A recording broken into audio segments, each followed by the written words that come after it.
Here we go. Strap in.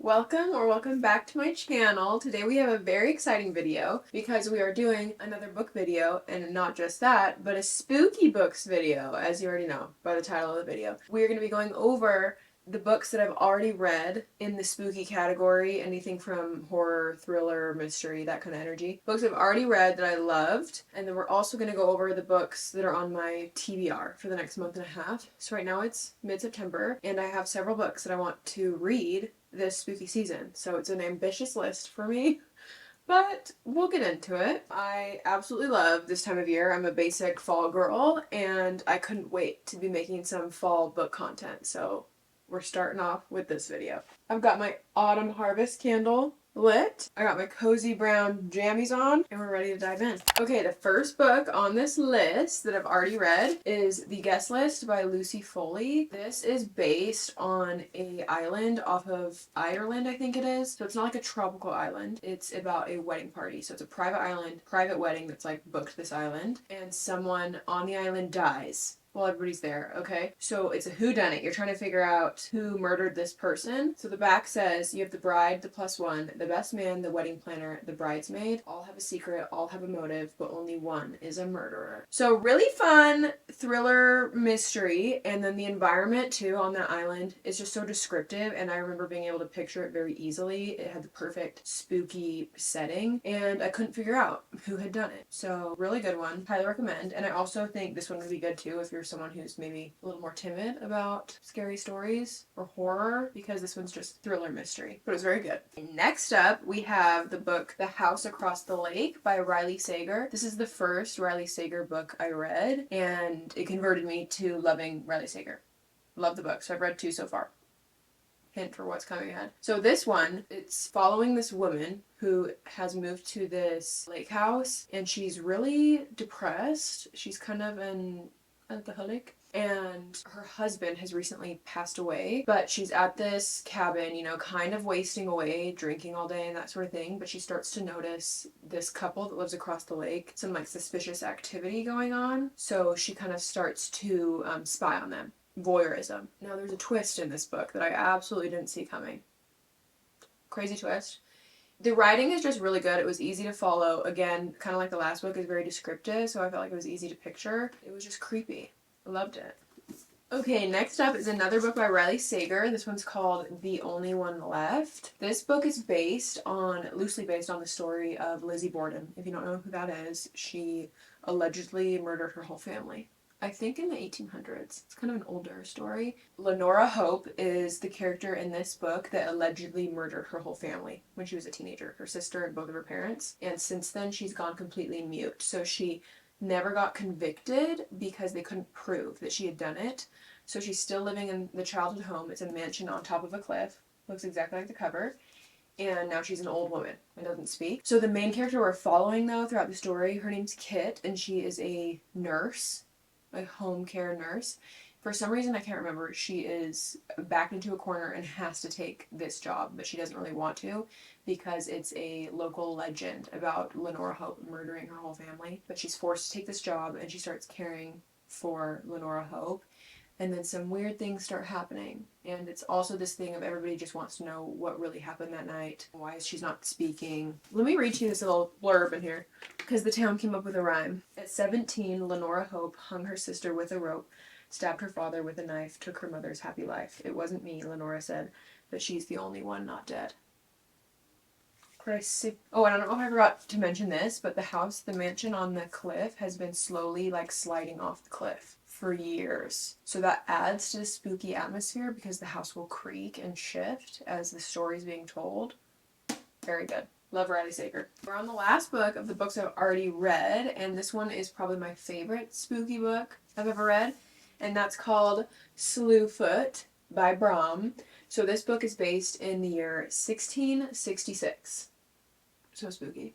In Connecticut during like the Salem witch trial era. So our main character is Abatha, and she has been recently widowed. It happens in like the first 2 chapters of the book. It's in the little synopsis. She gets recently widowed, and in this culture, it's like a Puritan society, so women are very much viewed as property, and that becomes very clear and very frustrating. So after her husband passes, there's like some threats upon her, like her brother-in-law wants to take her land and things like that. So she ends up teaming up with this creature that she meets out in the woods, and the creature is Slewfoot. So the thing is, it's kind of like unclear if this creature is actually the devil or if the creature is more so just like a protector, because she also meets some like wild folk creatures, little, I don't even know what to call them. I'll show you a picture, because this book does have pictures in it, which is actually a really cool part.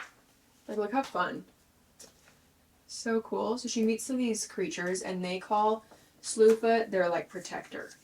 He's like a guardian of nature kind of a thing. But anyway, there's a lot of witchy energy in this book. She fights back the powers that be, okay, in that little Puritan society. And I loved it. Loved it, loved it, loved it. And I even shed a tear towards the end, which is kind of crazy. So if you're into witchy stuff, this book is for you. I feel like this one, I haven't seen recommended a lot, but I think it should be recommended more. And I'm really interested to read more books by Brom, because very unique storytelling, and then it's also just so fun that he has artwork in them as well. So I think there's like 8 pages maybe of artwork. You can see the main character Abatha, you can see all the creatures she makes friends with, then you can see Slewfoot. He's like a goat-like, deer-like man. But whenever I'm needing to recommend like a spooky Halloween time book, this is always the first one that comes to mind. Can't say enough good things. Love. Okay. Now moving on to books that I want to read this season. We're going to start off with the one I'm currently reading, which is The Shining by Stephen King. So I was very much in the mood for scary books coming into fall, and I thought, why don't I read a book by the king of horror? Because I, for one, love scary movies, love horror movies. I wanted to see what that would be like reading it, because I really don't think I've read a horror book before. Like all those ones I just named are kind of more thriller, mystery. I don't know if any of them are actually horror. At least I don't think so. But this one is. So if you don't know about The Shining, I feel like you will. But if you don't, I'll explain it to you. There is a movie, which I intend to watch again after I finish reading it. This book is about this family, mom, dad, little boy who's 5. They've had some rough times. They're not doing well financially. The mom and dad are struggling to keep it together with each other. And the father gets this opportunity to watch over this hotel for the winter season. Because this hotel, it's called The Overlook, is in Colorado, and it's big and booming during the summer, spring times, but then in fall and winter it closes down because it gets way too snowed in. Another thing about this is the father is a recovering alcoholic. So they end up going to this hotel, and the little boy, who's 5, has a gift that they call the Shining. So the little boy is able to shine, and he kind of gets visions and sees things and sort of stuff. So this hotel is supposedly haunted. It's a really old hotel. There's been a lot of history that's happened in it. So they end up going to this hotel to stay there for the whole winter, and things just start to get crazy and unravel, and it's pretty spooky.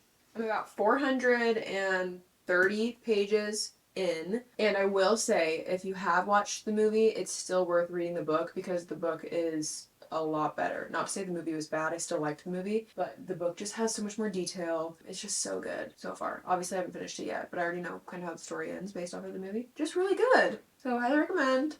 Let me know if you've read any Stephen King books. I will probably keep reading more after this. Next up, we're taking a turn, because I did not want to do only horror scary books for this video. I wanted to also include just some light spooky books. So next up we have In the Company of Witches. So this is actually a cozy mystery. It is also like a whodunit, but it's, so I hear, supposed to just kind of be more of like a comfort, cozy energy, even though they're trying to solve a murder.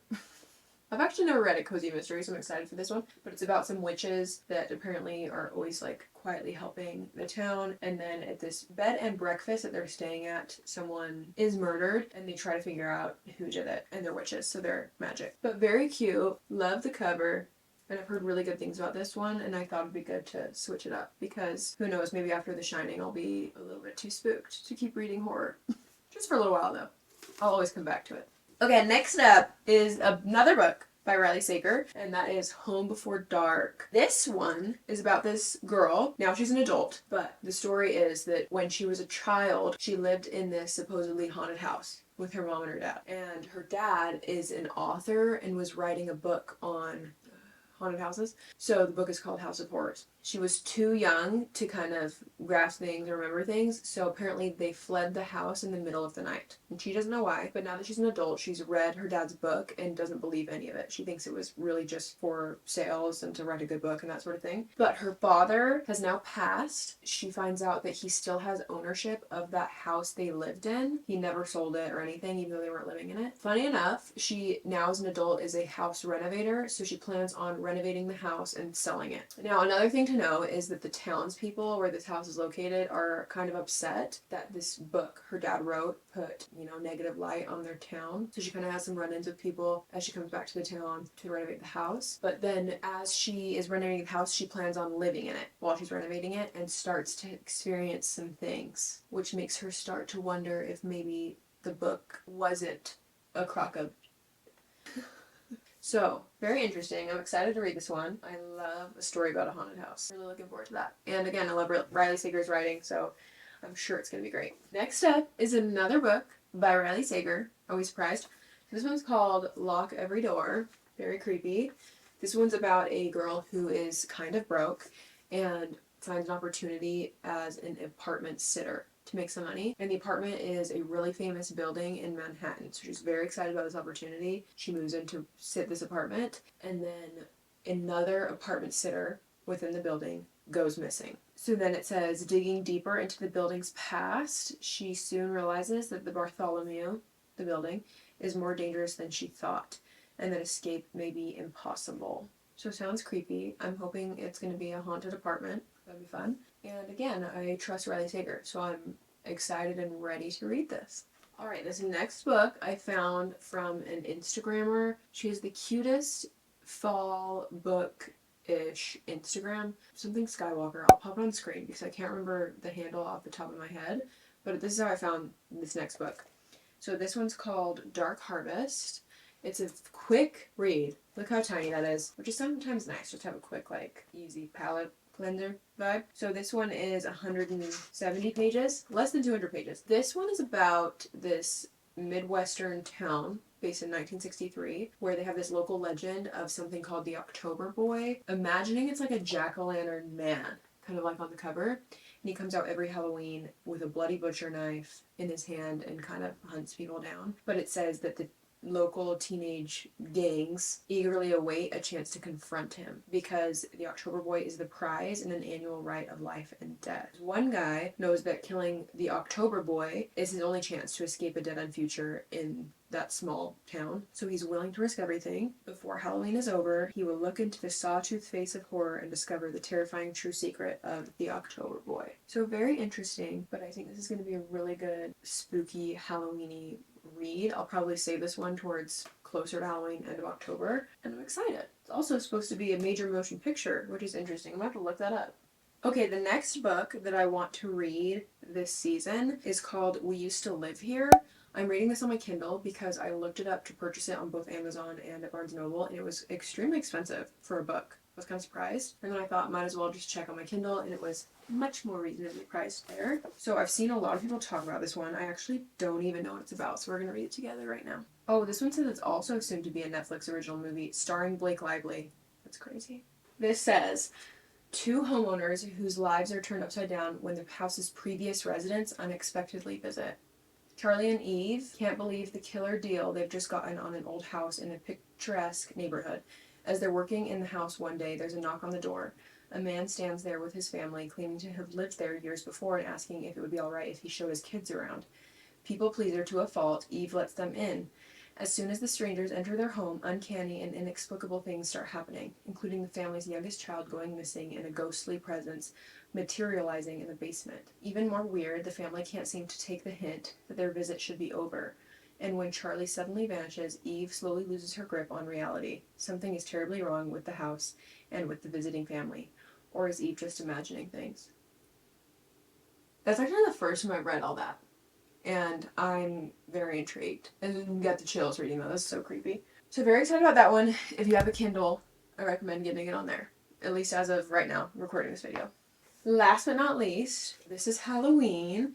Now this was just a bunch of short stories, which is really fun. And I've already read a few of them. Yes, that's as far as I've gotten. Last fall, which is kind of like a fun little spooky story. Sometimes I feel like when scary stories are shorter, they have a higher chance of being good because you don't really have to tie up all these loose ends and explain a bunch of things. I don't know. That's just my opinion. But a lot of creepy, fun little stories. So this would be a fun one, you know, if you're like me, a little bit crazy and into the horror. You could read one to your spouse before bed. Bedtime scary stories. I will link all of these books down below. Please let me know if there's any books that you are planning on reading or have really loved that fit this spooky genre. Always love to learn about more books. If you've read any of these and absolutely loved them, let me know. Or if you didn't love them too. I hope you guys enjoyed today's video. I can't wait to be making more spooky season videos. Until next time, don't forget to like, subscribe, and I'll see you next time. Bye guys.